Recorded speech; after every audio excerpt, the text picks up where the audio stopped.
నమస్తే. Welcome to our channel. Senior journalist Damu Balaji garu ఉన్నారు. వారితో మాట్లాడదాం. సార్ నమస్తే సార్. నమస్తే. అల్లు అర్జున్ ఫ్యామిలీ ఈరోజు సీఎం రేవంత్ రెడ్డిని కలుస్తున్నారు అనే విషయం తెలిసింది సార్. అంటే ఇప్పుడు దిల్ రాజు గారి ఆధ్వర్యంలో ఇది జరుగుతుంది అని. అంటే ఇప్పుడు ఒక సమస్య ఒక కొలిక్కొచ్చే అవకాశం ఉందంటారా? అసలు ఏ అంశాలు దీంట్లో ప్రధానంగా చర్చకొచ్చే అవకాశం ఉంటుంది సార్? ఈరోజు ఇప్పుడు యాక్చువల్‌గా స్టార్ట్ అయింది మీటింగు. కమాండ్ కంట్రోల్ పోలీసు దీనికి సంబంధించిన కమాండ్ కంట్రోల్ ఆఫీస్‌లో ఓకే సార్. దిల్ రాజు, తర్వాత రేవంత్ రెడ్డి, ఈ ప్రభుత్వం నుంచి భట్టి విక్రమార్క, డిప్యూటీ సీఎం, తర్వాత కోమటిరెడ్డి వెంకటరెడ్డి, ఉత్తమ్ కుమార్ రెడ్డి, తర్వాత దామోదర్ రాజనరసింహ, వీళ్ళు మినిస్టర్లతో కలిసి Revanth Reddy కలుస్తున్నాడు.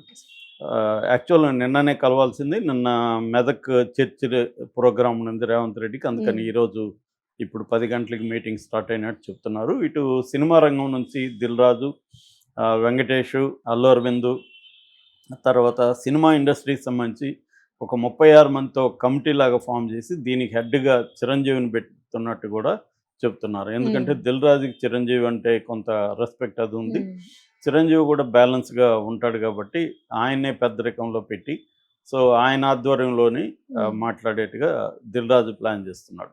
Dil Raju already TSFDC Telangana state film development corporation chairman కూడా కాబట్టి, సో సినిమా ఇండస్ట్రీకి ప్రభుత్వానికి వారధిలాగా ఆయన పనిచేస్తాడు. రెండోది ఏంటంటే ఆయనకి కూడా ఇప్పుడు ఇమీడియట్గా ఇష్యూస్ ఉన్నాయి. సో ఇవన్నీ మాట్లాడుకోవడానికి ఈరోజు సమావేశం అయింది. అంటే ఈ సమావేశం అవుతుందంటేనే ఒక రకంగా రేవంత్ రెడ్డి కొంత ఆయన కోపం తగ్గిందా లేకపోతే ఇగో తగ్గింది, ఏదైనా కూడా ఆయన మొత్తానికి చర్చలకి వస్తున్నారంటే పిలిపించారంటేనే కొంతవరకు ఆయన కూల్ డౌన్ అయినట్టుగా తెలుస్తుంది. అంటే ఆల్రెడీ ప్రిపరేటరీ గ్రౌండ్ ఏదైతే ఉందో గ్రౌండ్ని ప్రిపేర్ చేయడం అనేది దిల్ రాజు ఆల్రెడీ చేసేసాడు. ఇది ఫార్మల్గా మళ్ళీ మీటింగ్. సో ఎప్పుడైనా కూడా ఒక ఫార్మల్ మీటింగ్ ఉంటే దాని వెనుక ప్రిపరేటరీ గ్రౌండ్ ప్రిపేర్ చేయడం అనేది కొంత అవసరం. అంటే కూలింగ్ డౌన్ ఉంటారు. అలాంటి ఒక కూలింగ్ డౌన్ని ఆల్రెడీ ఆయన ప్రిపేర్ చేసి పెట్టాడు. సో ఇప్పుడు ఇటు దీంట్లో ప్రధానంగా ఏంటంటే ముందుగా అల్లు అర్జున్ అంశం తేలాలి. అల్లు అర్జున్ అంశానికి సంబంధించి అల్లు అరవింద్ తన ఫ్యామిలీ మరి ఎవరెవరు వెళ్తారు ఇంకా క్లారిటీ లేదు. అల్లు అరవింద్ అయితే వెళ్తాడు. వెళ్ళి ఒక ఎక్స్ప్లెనేషన్ ఇచ్చుకోవడం, అంటే మా వైపు నుంచి తప్పు జరిగింది, మేము ప్రెస్ మీట్ పెట్టడం తప్పే, తర్వాత మా అభిమానులు కొంత గవర్నమెంట్కి యాంటీగా పోలీసులకి యాంటీగా మాట్లాడడం తప్పు, ఇవన్నీ ఆయన మాట్లాడుకొని కొన్ని విషయాల్లో కమ్యూనికేషన్ గ్యాప్ కూడా ఉంటుంది. ఎప్పుడైనా ఇట్లాంటివి ఏం జరుగుతుందంటే మీడియా మధ్యవర్తులు లేకపోతే ఎవరంటే వాళ్ళు ఎంటర్ అయ్యి దీన్ని ఫ్లేరప్ చేసేస్తారు. ఆ కమ్యూనికేషన్ గ్యాప్లో తమ వైపు ఏమేమి జరిగింది అనేది ఆయన ఎక్స్ప్లెనేషన్ ఇస్తాడు. తాము ఎందుకు ఇలా బిహేవ్ చేస్తాము, ఏం జరిగింది అనేది తను చెప్తాడు. అలాగా కొంతవరకు మాట్లాడుకుంటే రేవంత్ రెడ్డి వైపు నుంచి రేవంత్ రెడ్డి కూడా మాట్లాడే అవకాశం ఉంది. అంటే అవతల వైపు నుంచి ఏమేమి తప్పులు జరిగానే రేవంత్ రెడ్డి ఖచ్చితంగా గట్టిగానే చెప్పే అవకాశం ఉంది. చెప్పినప్పుడు అవన్నీ ఇక మీదట రిపీట్ కాము, జరిగిన దానికి క్షమించండి అనేది అల్లు అరవింద్ కూడా మాట్లాడే అవకాశం ఉంది. సో దాని తర్వాత ఇప్పుడు అల్లు అర్జున్ విషయంలో ఏం చేయాలి నెక్స్ట్? ఆల్రెడీ ఆ బాబుకి సంబంధించి ఆ ఫ్యామిలీకి సంబంధించి వాళ్ళు బాధ్యత తీసుకున్నారు. పుష్ప టీము 2 కోట్లు, అంటే అల్లు అర్జున్ ₹1,00,00,000, సుకుమార్ 50 లక్షలు, తర్వాత మైత్రి మూవీ మేకర్స్ వాళ్ళకి సంబంధించిన ప్రొడ్యూసర్లు ఇద్దరు ఉన్నారు, నవీన్ అండ్ రవి యలమంచిలి. వాళ్ళిద్దరు కూడా కలిసి 50 లక్షలు, మొత్తంగా 2 కోట్ల ఫండ్ని ఫిలిం ఛాంబర్కి అందించారు. సో ఆల్రెడీ 10 లక్షలు అల్లు అర్జున్ నుంచి వెళ్ళింది, అది పట్టుకొని 90 లక్షలు ఫిలిం ఛాంబర్ దగ్గరికి వెళ్ళిపోయింది మొత్తంగా ఓవరాల్గా. సో ఫిలిం ఛాంబర్ వాళ్ళు మిగతా ఇండస్ట్రీలో కూడా కొంతమంది దగ్గర కలెక్ట్ చేసి ఇవ్వబోతున్నట్టుగా చెప్తున్నారు. ఇంకా కొంతమంది వేణుస్వామి కూడా నిన్న 2 లక్షలు ఇచ్చాడు. ఇలాగా కొంతమంది ఇచ్చారు. అంటే ఓవరాల్గా ఒక మినిమం ఒక 5 కోట్ల వరకైనా ఆ ఫ్యామిలీకి ఇవ్వాలి.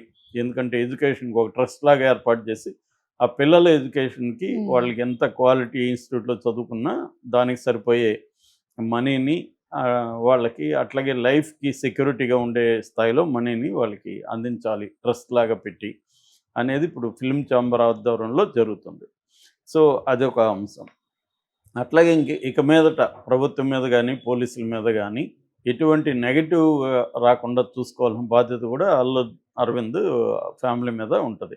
ఎందుకంటే ఆల్రెడీ నిన్న కూడా ఒక వీడియో ప్రవేశపెట్టి అల్లు అర్జున్ వెళ్ళకముందే ఇది జరిగింది అని నిరూపించడానికి ఫ్యాన్స్ ట్రై చేశారు. పోలీసులు సీరియస్ వార్నింగ్ ఇచ్చారు, ఇది ఫేక్ వీడియో, మేము అసలు వీడియో మేము పెట్టాము, ఈ ఫేక్ వీడియోలు దీని మీద మేము చర్య తీసుకుంటామని కూడా అన్నాడు. సో అసలు వీడియో అయినా కూడా వీళ్ళైనా కూడా పోలీసులైనా కూడా కోర్టులోనే దాన్ని ప్రూవ్ చేయాలి, ఏది అసలు ఏది నకిలీ అని కోర్టులో ప్రూవ్. కానీ ఇప్పుడు డిపార్ట్మెంట్ తమకు బ్యాడ్ నేమ్ వస్తుందంటే వాళ్ళు సహించే పరిస్థితిలో లేరు.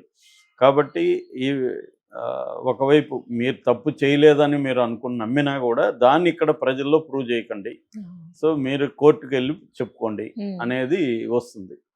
సో దీని తర్వాత ఇక ఇమ్మీడియట్ సమస్యలు ఏంటంటే రేవంత్ రెడ్డి ఆల్రెడీ స్ట్రిక్ట్గా ఉన్నాడు అనేది ఒక రకంగా సిగ్నల్ కూడా ఇచ్చాడు. ఎందుకంటే మామూలుగా ఇట్లాంటి మీటింగ్ సీఎం ఆఫీసులో కానీ సీఎం ఇంట్లో కానీ జరుగుతుంటాయి. జనరల్గా సినిమా వాళ్ళు వచ్చినప్పుడు ఎక్కువగా సీఎం ఇండ్లలో జరుగుతాయి.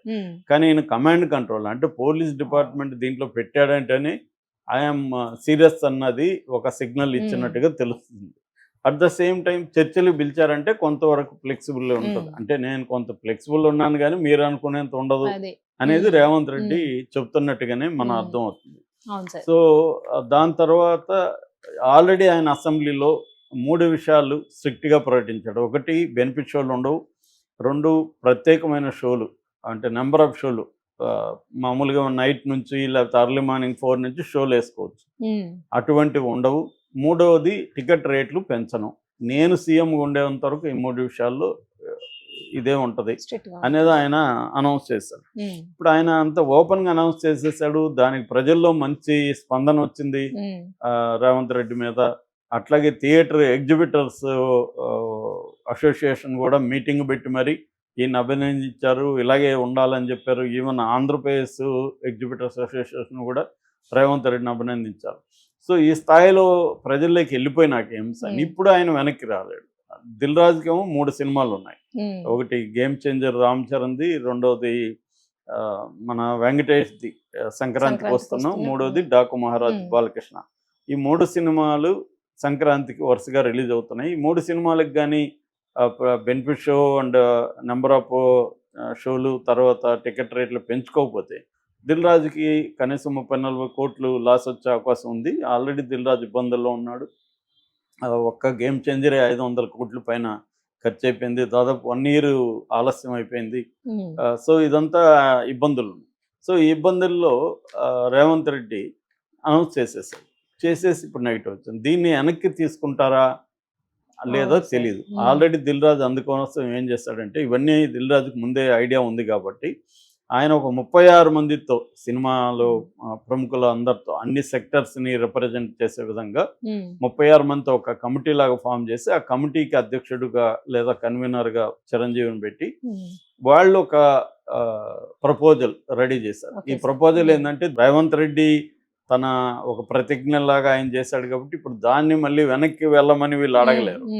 అవి అడిగితే అది ఇబ్బంది అవుతుంది. అందుకని అది లేకుండా ఇంకేమైనా చేయడానికి ఈ సినిమాలకు సంబంధించి ఇంకేమైనా బెనిఫిట్లు వచ్చే విధంగా చేసుకోవడానికి పర్మిషన్లు అంటే ఫర్ ఎగ్జాంపుల్ సింగిల్ స్క్రీన్లలో పెంచుకోవడానికి లేదు, మల్టీప్లెక్స్లో పెంచవచ్చు, అట్లాంటివి ఏమన్నా కొంత లేదు వాళ్ళతో కూడా మాట్లాడి థియేటర్ యాజమాన్యాలతో వాళ్ళకి ఓకే అనుకుంటే అప్పుడేమన్నా ప్రపోజల్స్ ఇలాగా కొన్ని ప్రపోజల్స్ పెట్టబోతున్నారు. ఇది ఇమ్మీడియట్ వ్యవహారం. దీంతోపాటు విజయశాంతి ఒక ప్రకటించింది, అదేంటంటే సమగ్రంగా చర్చించండి, ఎలాగో జరుగుతుంది కాబట్టి ఇమ్మీడియట్గా ఈ సమస్య కాకుండా ఓవరాల్గా ఒక పర్మనెంట్ సొల్యూషన్స్ ఇవ్వండి. అట్లాగే తెలంగాణ సినిమా మీద కూడా చర్చించండి, తెలంగాణ సినిమా తెలంగాణ సంస్కృతిని పెంచే విధంగా సినిమాలు తీయడం దీని మీద కూడా చర్చించండి. అట్లాగే సినీ కార్మికుల మీద చిన్న చిన్న నటులకు సంబంధించి ఆ అంశాలు కూడా చాలా పెండింగ్లో ఉన్నాయి, అవి కూడా చర్చించండి. ఇలాగా ఆమె కొంత సలహాలు ఇస్తూ రేవంత్ రెడ్డికి సినిమా ఇండస్ట్రీకి సలహాలు ఇస్తూ ఆమె ట్వీట్ చేసింది. అయితే ఇప్పటికిప్పుడే ఈ మీటింగ్లో ఇవన్నీ తేలుతాయంటే తేలకపోవచ్చు. ఇమీడియట్గా ఇప్పుడు ఏంటంటే ఒకటి అల్లు అర్జున్ సమస్య, 2వది దిల్ రాజుకి సంబంధించిన సంక్రాంతి సినిమాల విషయం. ఈ 2 ప్రధానంగా తేలాయి. దాని తర్వాత ఒక గవర్నమెంట్ నుంచి తర్వాత ఇండస్ట్రీ నుంచి ఒక జాయింట్ యాక్షన్ కమిటీ లాంటిది ఒకటి ఫామ్ చేసి ఉమ్మడిగా అంటే ప్రభుత్వం నుంచి ఏం చేయాలి, సినిమా ఇండస్ట్రీలో నుంచి ఏం ఎక్స్పెక్ట్ చేస్తున్నారు, ఇవన్నీ ఉమ్మడిగా ఒక ప్లాన్ చేయడం. తర్వాత ఈ నెక్స్ట్ సినిమా థియేటర్లకు కానీ లేకపోతే రోడ్ షోలు కానీ హీరోలు వెళ్ళడానికి కూడా కొన్ని నియమాల్ని పెట్టడం. దాని తర్వాత బౌన్సర్లకు సంబంధించి, ఎందుకంటే ఇప్పుడు బౌన్సర్లు లేకుండా చిన్న ₹1,00,00,000 మార్కెట్ ఉన్న హీరో సార్. కూడా నాకు బౌన్సర్లు కావాలని డిమాండ్ చేసే పరిస్థితి వచ్చేసింది మ్మ్. ఇండస్ట్రీలో. ఇది ఎక్స్ట్రీమ్ అయిపోయింది. మోహన్ బాబు విషయంలో చూసాం మనం. అందుకని బౌన్సర్ల విషయంలో కూడా ఒక విధి విధానాలని రూపొందించాలి. అంటే ఓవరాల్గా ఇదొక స్టెప్ అని చెప్పొచ్చు. నెక్స్ట్ గవర్నమెంట్కి సినిమా ఇండస్ట్రీకి మధ్య కార్డియల్ రిలేషన్స్ ఉండడానికి ఇరువైపుల నుంచి ఏమేమి చేయాలి అనే దానికి ఒక కమిటీ